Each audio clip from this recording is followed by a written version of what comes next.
So this happened earlier today and was too perfect to not share with you guys. I work in construction as the foreman for a new house build.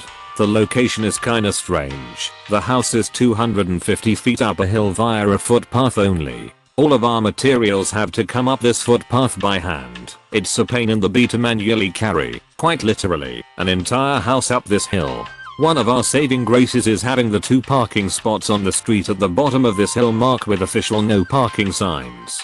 Unfortunately, there is an elementary school about half a block away, and the parents of children seem to regularly, at least twice a day, think it's okay to park in our spots. Now I consider myself a reasonable person, so if someone is parked in the spots and we don't have a delivery or a need to park a truck, I will let it go. If we need the spots and there's someone parked there, however, I will ask them to move nicely, and most of the time they do so immediately. Until today, I get a phone call from the lumber delivery truck that is en route to our location. He says he'll be there in about 2 or 3 minutes. I'll let him know I will meet him at the street and make sure he has space to park. He's carrying all of the material to frame the roof of our house, which is a lot of really big lumber and will take easily an hour to bring up the hill. So naturally I didn't want him parked in the middle of the street with his hazards on for an hour when we have a perfectly good parking spot for him. As I begin my trip down the hill, I notice there is a school parent sitting in her car idling. Assuming she's just waiting to pick up her child, I walk up to her car and politely let her know that she is parked in a no parking zone and we really need her to clear it to park a delivery truck. She scoffs at me and rudely states back, "I'll just be a few minutes and your truck isn't here. Take a chill pill, dude." Before I can respond, a giant lumber truck comes around the corner and I wave to him and then gesture towards him to the woman in the car, who has now put her window back up to ignore me. I put on my best customer service smile and wave at her through the window. She put it down halfway and angrily shouts, "What?" By now the truck has pulled up alongside her car and I politely ask her again, with a stronger tone of voice, to move her vehicle, reminding her that she is illegally parked in a tow-away zone. Then she gives me this wonderful idea. She says, "Can't you guys just unload around me? Jesus, it's not that hard." I give her another smile and walk away, a brilliant plan forming in my head. I instruct the delivery driver to park as closely to her as possible and block her in with the porta potty that is at one end of our reserved spots in the parked car that is parked just adjacent to our spots on the other end. He smiles because he immediately gets what I am trying to do and proceeds to expertly block this lady and her car into a little 2 parking spot jail. We unstrap the lumber and my guys begin humping material up the hill. Meanwhile I call the police parking enforcement to let them know the situation. At this point in time I wasn't trying to get her in trouble. I just wanted a record of why we were blocking part of the street so we don't get in trouble with the city. The very friendly traffic officer lets me know that she can be there in about 30 minutes and deal with the situation for me. Wonderful. As we continue to unload lumber, the child of the parent shows up, and wouldn't you know it, mom is just now realizing that the lumber truck is parked so close she can't get out of her driver door to meet her kid. She awkwardly clambers across the inside of her car and stumbles out the passenger door, shooting glaring looks at me and the truck driver in the process. She loads her kid into the back and then begins to realize that she has no way of leaving. She comes storming up to myself and the driver and states, "I'm in a big hurry. You need to move your damn truck right now so I can go." Before I can respond, the driver gets a grin on his face and says, "Ma'am, in order to unload the lumber on the truck we had to unstrap it, and per our company policy I'm not allowed to move the truck with any unsecured load on it. Sorry." This sends her into near aneurysm levels of blood pressure. Meanwhile I can barely contain my laughter. "F your policy, I have somewhere to be," she barks back at him. At this point, with impeccable convenient timing, the parking enforcement officer shows up and parks behind the truck. She doesn't see the officer arrive, and while the officer is still getting out of her vehicle I just casually say, "Can't you just pull out around it? It's not that hard." With the biggest grin I've ever had, I watch as she realizes that I just used her line on her. "F you," she yells and storms back to her car and angrily clambers back in through the passenger door and into the driver's seat. At this point the officer is walking up to myself and the driver. Before she can even introduce herself, the mom in the car slams it into reverse and stomps on the gas, crashing into our porta potty and knocking it over, and then throws the car into drive and tries to mount the curb and drive on the sidewalk. The officer, driver and I are staring in disbelief as she gets halfway over the curb and gets stuck. I can hear her screaming obscenities over the idling truck from inside her car. The officer promptly walks up to the door of the car and orders her out. My favorite part of the entire thing is watching her face go to shock as she realized she just did all of that in front of a police officer. She gets slapped in cuffs as the parking officer calls for a second unit, and she is promptly sat on the very curb she tried to drive over. She sits on the curb yelling to the now two officers about how we told her she could stay there and that we never asked her to move. The traffic officer responds that she was the one who was originally called when she first refused to move and that she already knows what is going on. While myself and the driver are giving a report to the second officer, my guys finish moving the remainder of the lumber and the driver finishes his statement and takes off to go back to the yard. By the end of the ordeal she was arrested, charged with child endangerment. Her kid was in the back of the car the whole time, reckless driving, destruction of property, the porta potty, and driving on a suspended license. On top of all that she also got her car towed. The kid went home with his grandma and she went to spend some quality time in a cell. I never expected her to actually heed my advice to just pull out around it. But I think next time she'll probably think twice about parking in a tow-away zone if she ever gets a license again. In the late 90s, wife and I were just married, just getting started, and we decided to dink double income, no kids it for a few years, to save up for a down payment on a house. The dot-com bubble was still rising, and I was a newly minted software developer. I had an entry-level job for a while, and then got recruited to a new city and a new job that paid 3x what I was making before. It was an offer too good to pass up. I ran the numbers, and it was a no-brainer. By living frugally and saving my entire salary, living off just her income, we would easily have enough in a year to put 20% down payment on a new house. We rented an apartment in the new city that was listed for $950 MO. The landlord was a real estate agent who owned a 2-bedroom condo as an investment property. Let's call him Hank Wazowski. Hank was a thin gray no-nonsense guy. He was pleasant enough, but perfunctory, dry, and had no sense of humor.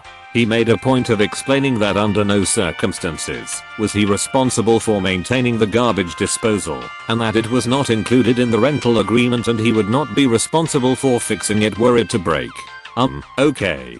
He seemed slightly amused by us, a clueless young newlywed couple, but I could tell he wanted to rent to us, because we were very obviously a safe choice as renters. We filled out the rental agreement and the credit check, and this is where my troubles began. Hank looked hard at the credit application where I listed my job title, software developer, and my income, $75k. For a 23-year-old in his second year out of college, in the late 1990s, this is a small fortune. Throw in my wife's salary, and we were over 6 figures in income, renting an apartment far beneath our means. Like I said, dink is the way to go when starting out. I can't believe how much money you make. Hank must have said half a dozen times, muttering under his breath. I explained we were saving to buy a house, and that we were only going to stay in the apartment a year. We might stay a few months after the term is over. Would month to month be okay after a year? Hank assured us that would be fine. We saw Hank only once during the year and he again mentioned my salary and how he couldn't believe that's what software developers were making. It was awkward and I gave a vague reply.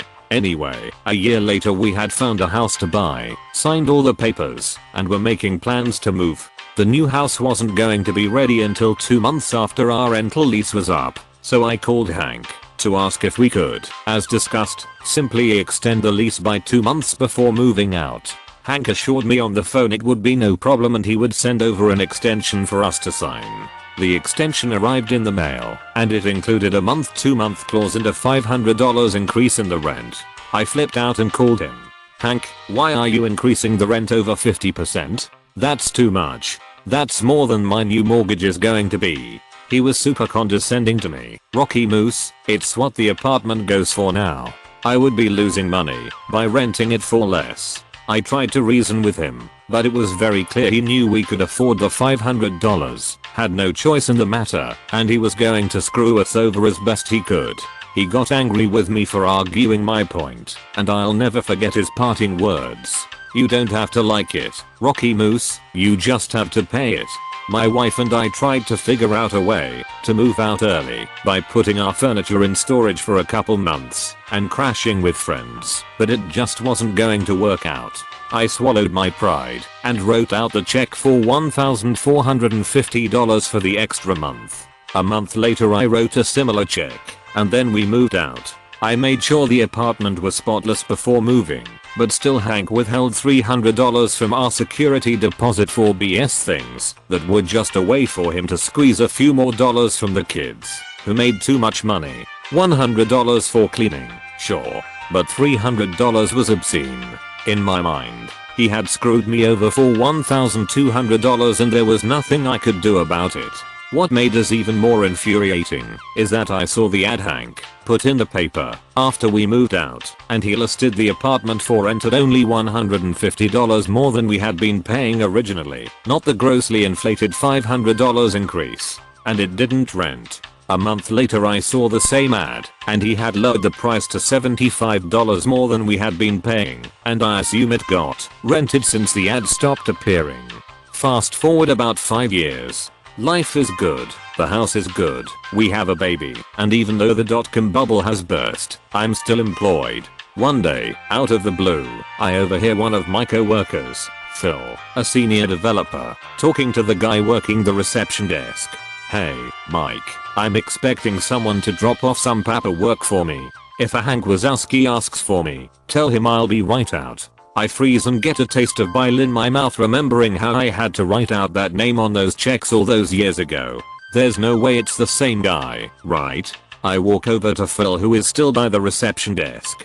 "Phil," I say, "how do you know that name, Hank Wazowski?" Phil explains that Hank is his real estate agent. "I bought my condo through him several years ago. I'm selling my condo now, so I can buy a house. So I'm going to ask him to be my agent again." "Do you know him?" I tell Phil that I used to rent an apartment from Hank and described what he looks like. Phil confirms the description. It's the same guy. Wow, small world, right? And on cue, right then the front door to the office opens, and in walks Hank Wazowski. I stare in disbelief. He's carrying a folder of papers and doesn't recognize me.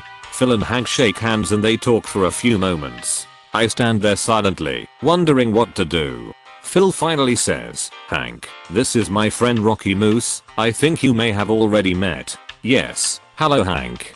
Good to see you again. My wife and I were your tenants a few years ago on Street.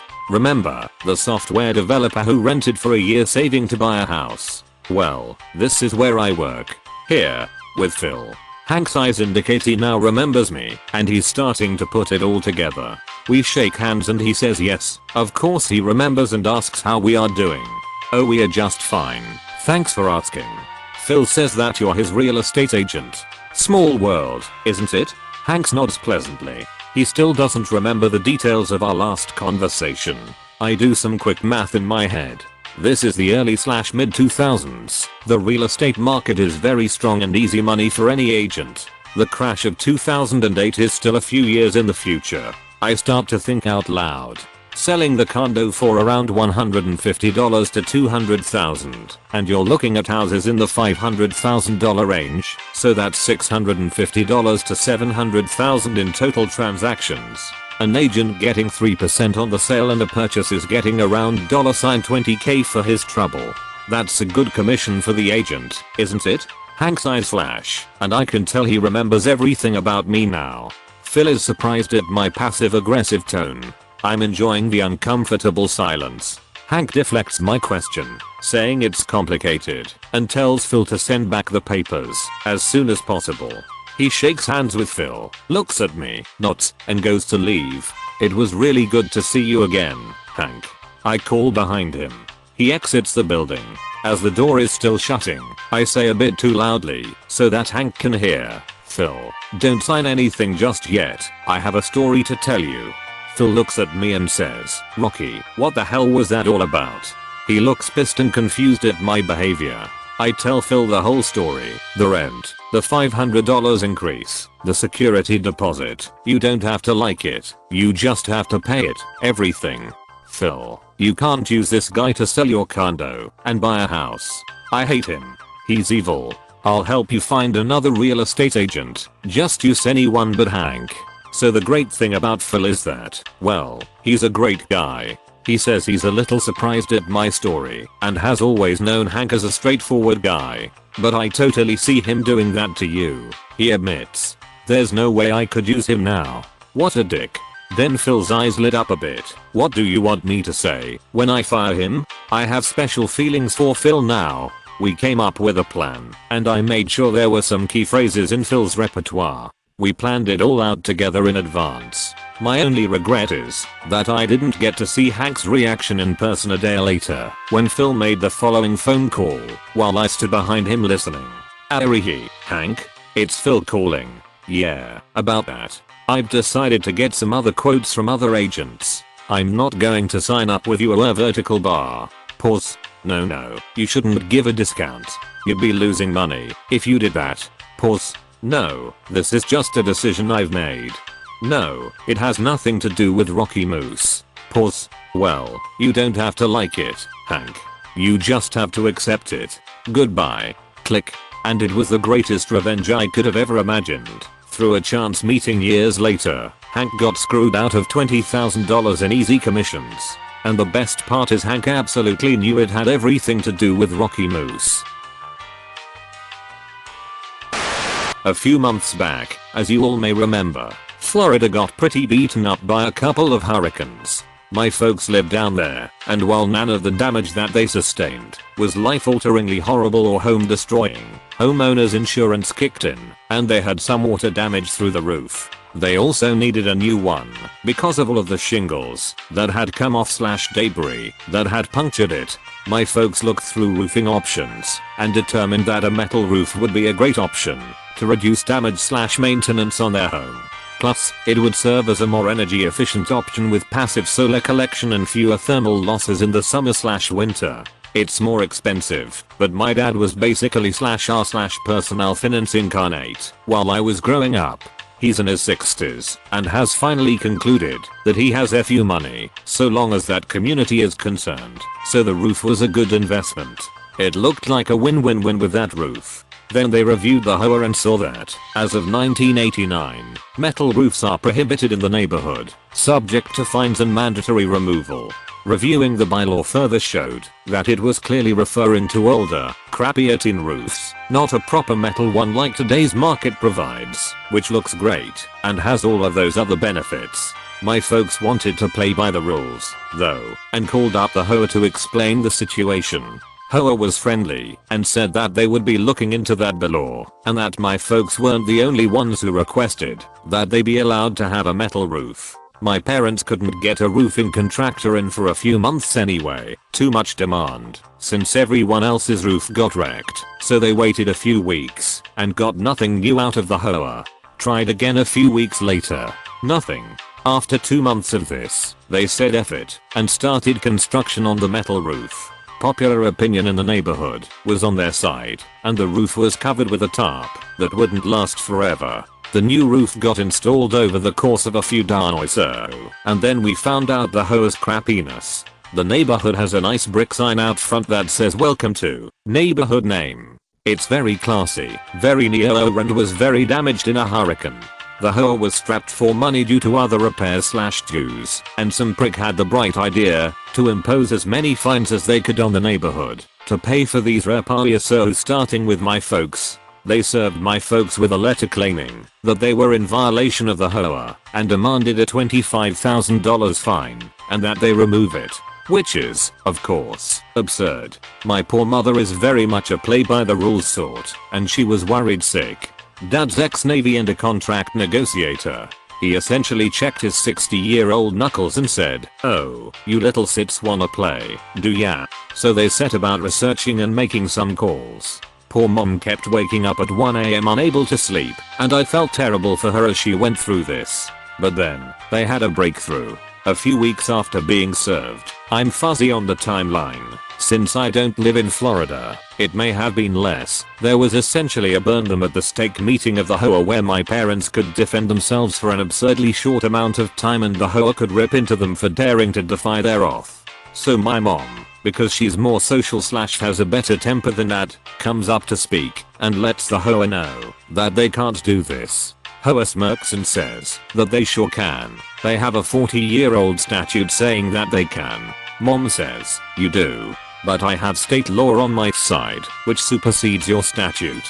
Turns out, there's a law in Florida stating that an Hoa, or really, any regulation, cannot be used to prevent or any eco-friendly improvement from taking place on anyone's private property. And wouldn't you know it, the passive solar of the metal roof counts as an eco-friendly improvement. Turns out, the roofing contractors had dealt with similar stuff before.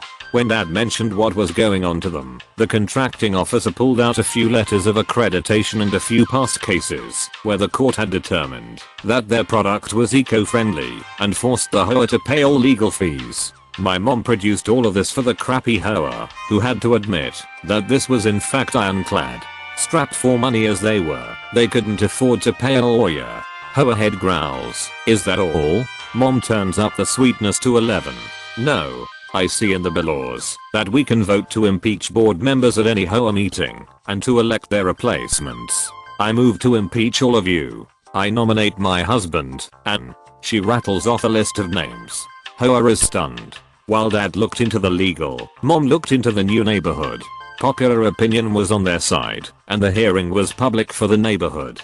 Mom convinced a majority of the homeowners to attend and remove the board for their crappy policy. With that, my parents are now on the all-new board, and Dad is putting his contract negotiation skills / own craftsmanship skills to work repairing the front entrance. And metal roofs are now allowed by the all-new Hoa.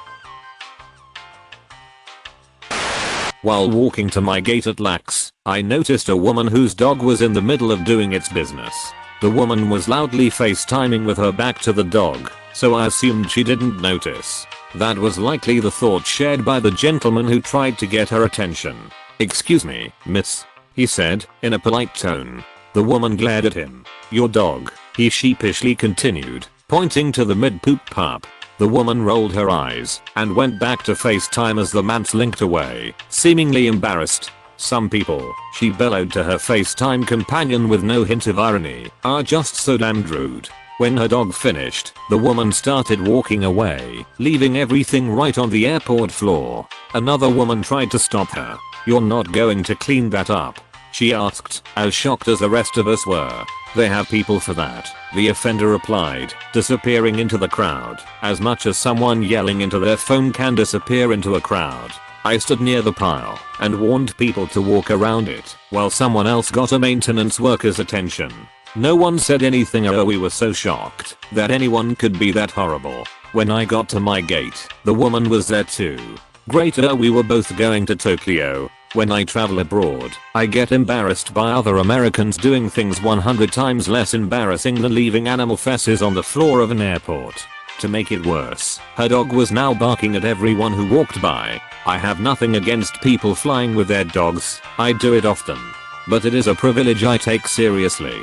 My dog is well trained and behaves better than most people. He certainly behaves better than that owl. Speaking of owls, there is a pet relief area inside Lax, past security, just 2 gates away from where the party pooper let her dog go to town. It didn't matter, she was the type of person to litter 3 feet from an empty garbage can. While her dog barked at the world, the woman had moved from FaceTiming with no headphones to listening to music with no headphones. I don't like to throw around the word sociopath, but I don't know how else I could explain just how selfish and terrible of a person she was. I'd bet her car was somewhere in long-term parking, parked across 3 spots with paint on the bumper from the child's bike she hit without leaving a note. Everyone else tried to ignore her, sitting as far away from her as they could. I'm not everyone else. I sat down right next to the horrible woman. Are you going to London on business? I said. I'm going to Tokyo, she responded gruffly, annoyed that I interrupted her jing. "Oh," I said. "Then you better hurry. That flight got moved to gate 53C. This is the flight to London." I figured I could give her a little moment of panic as payback for how terribly she was treating everyone. I didn't predict what would happen next. She grabbed her bags and her dog in a huff and stormed out of the gate without even checking. She was so self-involved, she didn't notice that the monitor at our gate still said Tokyo and almost everyone at the gate was Japanese. Based on her actions, she believed me that the fight had been moved, so she's also an asshole for not thanking me. Some people, I thought as I watched her rush away from the gate without stopping her, are just so damned rude. The flight to Tokyo was at gate 69A, so the 53 gates were on the other side of the next terminal. And I felt guilty knowing she probably berated some poor clerk who had to explain to her that there was no gate 53C. I don't know if she made it back to this flight before we took off or not, but I didn't see her board and I don't hear her dog. Her missing her flight was not my original intention, but it would be a fine punishment for her being so rude to everyone and making a low-paid stranger clean fesses off the floor. What makes me wonder if I went too far is the knowledge that Delta only has one flight to Tokyo each day. Whoops. Maybe she can rebook on another airline. I hear they have people for that. If you enjoyed the stories, slap the like and subscribe button for more of them, and don't forget to support the original writers with an upvote. Links are in the description. Peace out, and catch you tomorrow.